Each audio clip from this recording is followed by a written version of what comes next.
Hey, this is Hot Prospects, where we discuss how to turn your lead generation into a burning inferno. What's happening, Ryan? How are you? I'm super excited to be here and share some awesome, exciting ideas and strategies that I think your agents are really going to take away from and be able to grow in their business. So I'm stoked for this. Oh, that's great. So tell us what's on your mind.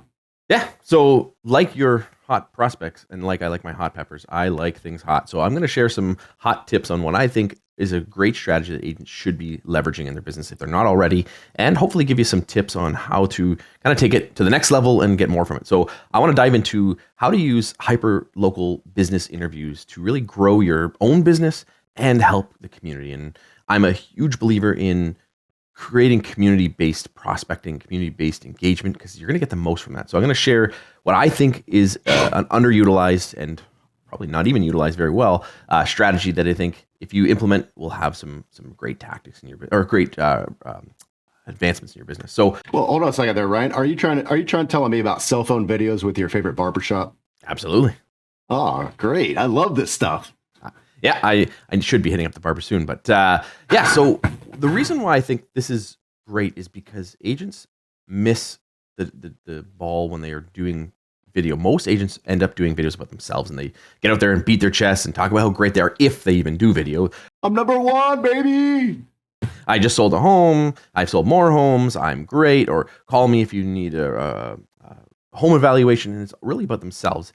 And I find the best way to promote yourself is by promoting other people. And when you learn to promote other people, you in return get the promotion because of that. And I use Oprah as an example all the time. Oprah is the queen of promoting other people to get her own self promotion. I would say she's not an expert at anything. She's an expert at having on experts. So when we shift our focus to bringing other people on and focusing on highlighting and spotlighting these local businesses, they get promotion and we get promotion. And there's a few things that I think that are reasons why agents should be doing it. And I'll dive into each one of them. So you want me to just jump right in?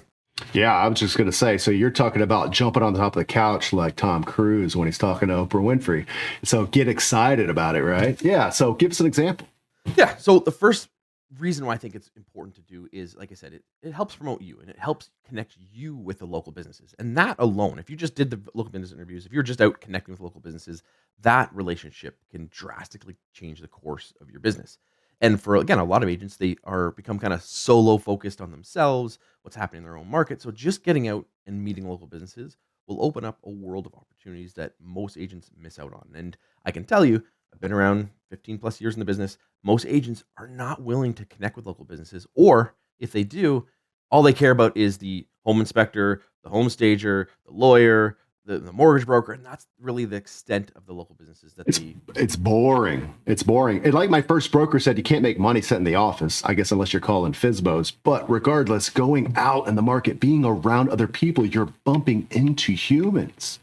And that's where business happens through those conversations. That's great. Exactly. And one of the things I'm a firm believer in is that if you can learn to leverage one to many, you're going to be able to grow your business. And that's the benefit of really focusing on local businesses, which is point number two is you're going to be able to get in front of their audience.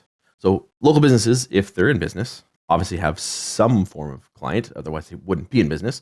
So they have an audience. They've got clients that either go to their stores, use their services, go on their website, whatever they're doing, and they've got an audience. And if we can leverage them and their audience, we can now expand our audience drastically quicker. We can be way more intentional with who we're reaching and how we're reaching them, and we can just get in front of more people.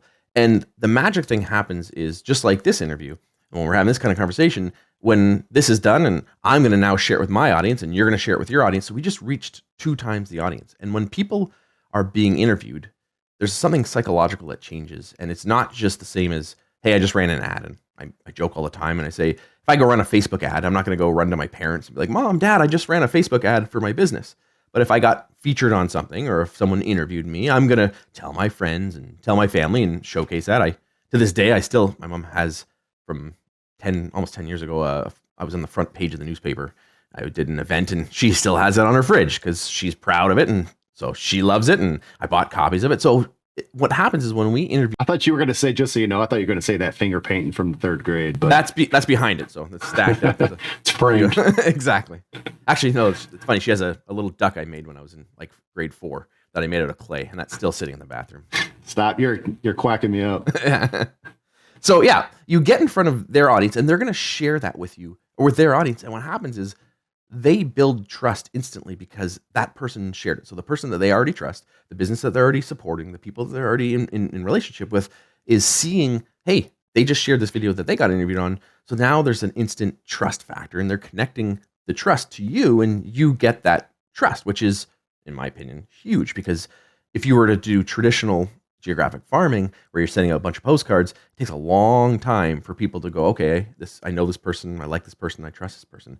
But if there's someone that they already know, like, and trust saying, hey, you can trust this person, they already look at them sharing this interview with them, it already builds that credibility. And that is invaluable. And that is one of the fastest ways to expand your reach. And agents ask me all the time, if I was brand new, what would I do? I'm like, I'd be doing business interviews. Like if you have no experience, no sales, no nothing, getting out and showcasing that is going to help you grow your business, which brings me to number 3. The benefit is you now have content for your audience and your audience wants good content. If you're prepared to create good content, now you're sharing all of this great content, hyper local stuff that people actually care about. People want to see being supported. They actually see that, hey, Ryan is connecting to the community. Now they've got stuff that they can engage with. And that creates a tremendous amount of value because you're creating value for them, you're creating value for the business's audience, and then those relationships. Yeah, and everybody thinks that you know everyone in town, so therefore they're should be calling on you when they have a question about anything in the community, which is really ideally what an agent wants. Exactly. That's a good friend of mine, Matt. We had a conversation a long time ago, and he said, we used to be, as agents, we used to be the Rolodex for the community. And for the younger viewers, if you don't know what a Rolodex is, it's one of those little paper things with phone numbers in it, and you go through. We were that for the community. And people would call us and say, hey, I need this. I need a lawyer. I need a plumber. I need a flooring installer. I need whatever. And we would be that person. And we shifted away from that probably about 10, 15 years ago because we went online and people would just Google it. But there's still a need for trusted people. And when we create that video series, we can now create a resource and share that back with our audience. And they say, hey, this person's trustworthy. I like them. And I'm going to use them. And you're also talking about connecting small businesses with small businesses with small businesses with small businesses. And only good things can come from that. I mean, if I'm going to interview the local pizza shop or sandwich store, I just might influence someone to buy that instead of the mega chain. And not that local people don't work in those places, but it's let's drive some business to those locals. Okay, so tell us specifically, do you have any guidance on how this interview should go? How do we record it? How long should it be? What should be said? How do we post it? What are the details there? Sure. You may not like this answer, but keep it simple. And it literally comes down to that. You don't overthink this. A lot of people get into analysis paralysis and they're stuck thinking, I got to create this masterpiece. If you have a cell phone, you can record on your cell phone. If you've got Zoom, if you've got some recording thing, you could do just like this. Don't overthink it. Keep it short, keep it sweet, keep it simple and to the point. I usually do 4 or 5 questions. Who are you? What do you do? What makes you unique? How can people find out about you? And if they got something to promote, and you can just basically use that simple framework of just finding out about them and leveraging that. Don't go in there doing a 30-minute, 1-hour video. No one cares. Algorithms don't care about super long form videos right now. And especially if we're doing hyper-local content, just do some highlight pieces. So short is good. Short is good. Yeah, keep it under a few minutes. I wouldn't go anything longer than 5 minutes. That's too long with these kind of videos. If you need to invest in something, if you're going to spend a bit of money, I would say a tripod is good. Microphone is one of the most important things if you do that. So spend a few bucks on a microphone. That will make a difference. You can get a cordless microphone. You can get a wireless microphone. I'm not going to waste the whole conversation on technology, but you might want to spend a bit on that, but it doesn't have to be that expensive or crazy. Again, you could literally just do it with your phone, and that's going to be good enough to get it going. And then as you get going with it, then you can start tweaking things. You can start adding in more editing, more software. You can hire a virtual assistant if you want to. But one thing I would say is make sure that your branding is on the video. So this is where I would spend a bit of money and go to something like Fiverr or Upwork or some. You can use anyone overseas, or if you have someone local that can help you create just a quick intro video that you can put in there.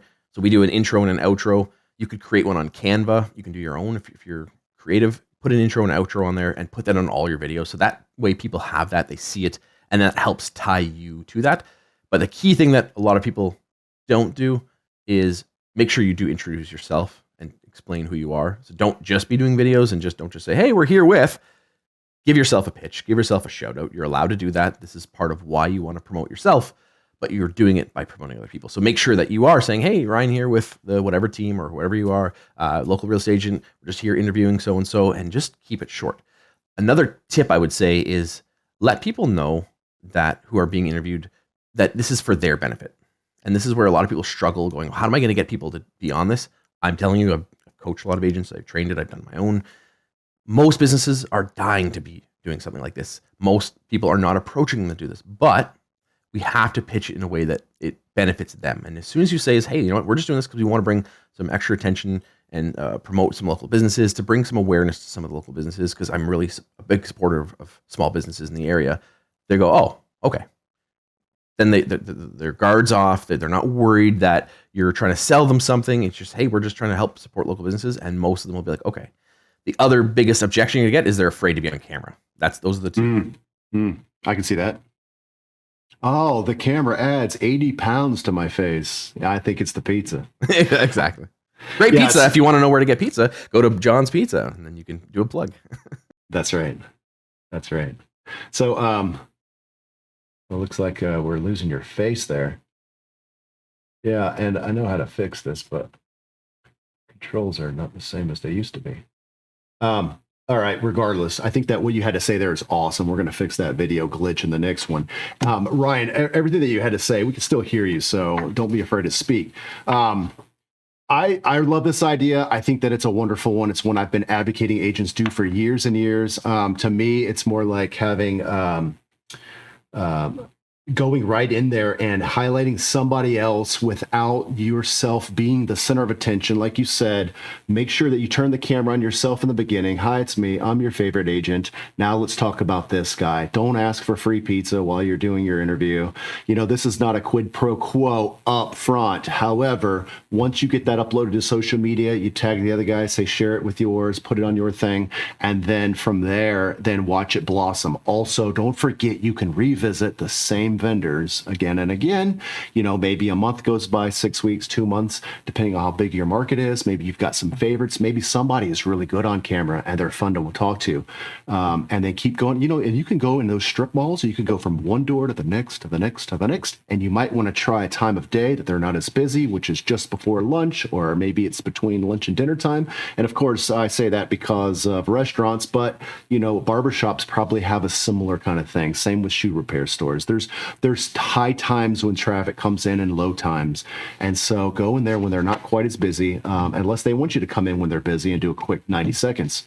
I always envision something like the guy comes up, he's got the pizza in his face, like, ding, ding, order up. And you're like, hey, it's me. And then you switch it over to him. Or the guy's coming down off the ladder and he's a roofer or a home inspector or something like this.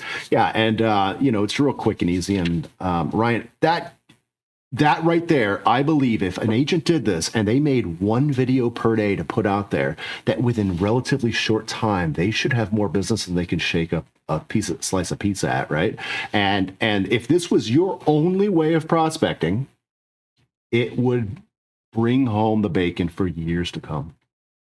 It's the consistency, and that's the key. And I've seen that where agents don't do it consistently. And it's like you said, if that was your only way, if you knew this was the only way I could get business, what would you do and how would you do it differently?